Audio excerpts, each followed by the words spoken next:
We can see then that hatred enables social groups to define themselves in comparison to others. The view of those outside of their group in a collectively negative, hateful, and threatening light allows a specific group to gain a self-definition and a sense of identity. It is an identity and definition based on negation. I am not what I hate.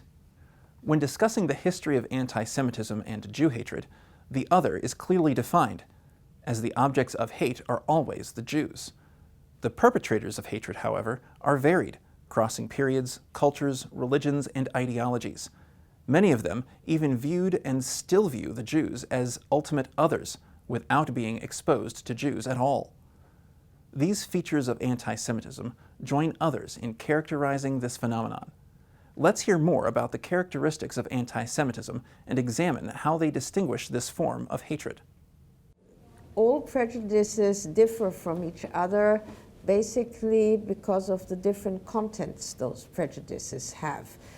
They can be expressed in similar ways, so there are various rhetorical and linguistic means to express hatred, or also in caricatures or comics or other visual semiotic means, but the contents are the most important part. And in this way, anti-Semitism is certainly quite unique because it covers a whole range of different stereotypes. Some of them are very old and some of them are new. Actually, what is quite interesting is that you have very contradictory stereotypes. You have sort of the communist, the revolutionary, and you have the capitalist, the rich Jew. You have the intellectual who's sort of thinking about how to upheave and destroy and change society. On the other hand, you have the greedy Jew who's only after your money and basically who only trades, who doesn't really work. So my theory about anti-Semitism is what I call the Judeus ex machina, which means whenever you need an enemy image, you can produce one by instrumentalizing any cliches about Jews. And that seems to work very well right now, that whenever you need some kind of cliche and stereotype, it's like if you would grab into a big bag and you just pull out whatever suits this kind of political function. Not to in any way diminish, to denigrate, to relativize the hatred of blacks, the hatred of Native Americans, the hatred of other forms of communities. But the fact is that not only is anti-Semitism the oldest, longest hatred, but of course that would not be much of a distinction, though it would be a fact.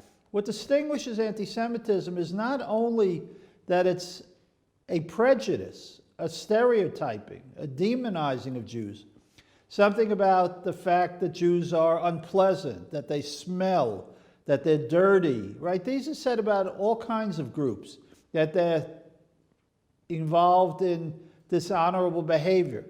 But the issue of anti-Semitism is connected to metaphysical theories. It's very interesting that the origin of anti-Semitism is Christian theology. The Jews are a deicidal people. That's a metaphysical issue. There's God and his enemies represented by Satan, and Jews are children of Satan, and therefore Jews fight against Christianity.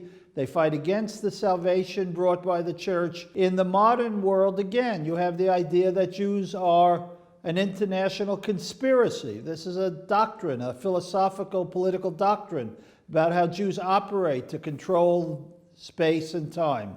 Today, in the modern world, again, it's metaphysically charged. The Jews are accused of all kinds of profound constitutional behavior that's more than improper. It represents a kind of effort to dominate the world, a kind of effort to defend their self-interest by taking advantage of others. These attitudes, these metaphysical, ontological, psychological attitudes, you don't find in other hatreds. When the communists dislike the Jews, they don't attribute to them only that they're dirty and ugly, but they attribute to them the idea that they are the force of capitalism par excellence. So there's something very special about the nature of anti-Semitism, which goes far beyond merely the dislike of the unlike, which is the usual definition of xenophobia. There is a moment when Jews appear as quasi-non-real human people in the mind of some other people. There is a moment when Jews appear as evil or as devil, both of them. There is a moment when, if you want to understand the world in which you live, the society in which you are, the times in where we are, you don't find any, the people that are anti-Semitic don't find the good solution, the good answer, until the moment when they discover that there is something coming from devil, which is Jews.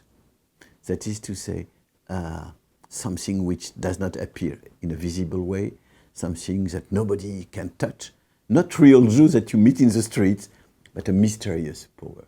And at that moment, really we are at the core of anti-Semitism and violence towards Jews. Anti-Semitism is a riddle. It is hard to explain why a cultural tradition would become so fixated on a particular group of people as a source of its problems. Now, we know why in the Western cultural tradition this hatred exists. It's rooted in a religious rivalry. It's rooted in the sense that Christianity developed, that it had superseded Judaism, that it therefore had replaced it. And those people who clung to Judaism were dangerous to the faith of the people who had not, who had embraced Christianity. And thus these people were regarded as contaminating. They had to be kept at a distance. They had to be confined. We know where this tradition came from. But what is striking is that in the modern world, which is a largely secular world in the West, this hatred keeps morphing. It keeps shape-shifting. It shifts to other kinds of justifications. And that, I think, is the thing about anti-Semitism that I regard as different. The motive is protean. The motive keeps changing shape, but the hatred is the constant element. And as I said, I do believe that anti-Semitism is a kind of superstition. So to try to understand why people are anti-Semitic, one has to understand why are people superstitious. One of the reasons is, of course, because generations before them have taught them to be, have said that if you in fact want to ward off some event that you don't want to happen to you, you knock on wood. We all know that knocking on wood is not efficacious, and yet we somehow think that it's a safe thing to do just in case. With regard to anti-Semitism, there is this kind of fixation on these people as being hyper-dangerous, and thus they have to be confined or reconfined in order for our lives to be safe. There is no empirical rationality behind that. There is no demonstration behind that. It is a form of knocking on wood. And to explain it any further than that is, of course, very difficult because superstitions are almost impossible to account for.